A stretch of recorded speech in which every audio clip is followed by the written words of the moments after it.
Madam কি হয়েছে? আমার দিদা, কি হয়েছে দিদার? আমার দিদা মারা গেছেন নাকি?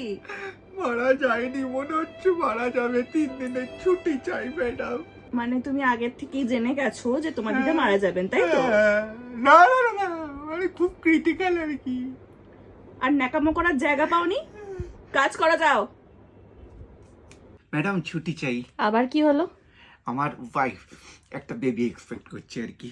মানে আপনি বেবিটা এক্সপেক্ট করছেন না, তাই তো? না না, মানে হ্যাঁ আমিও করছি, তাই ছুটি চাই আর কি। তো এই কিছুদিন আগেও তো বলেছিলেন যে আপনি বেবি এক্সপেক্ট করছেন, তো সেটার কি হলো?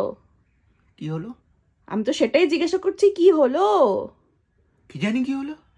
ও, তার মানে এরকম ভাবে নতুন নতুন বাহানা দিয়ে আপনি বারবার ছুটি চাইবেন, তাই তো? চাকরি করতে হবে না। মানে শরীরটাও একটু ম্যাচ ম্যাচ করছে আর কি। চাপ! ঠিক আছে।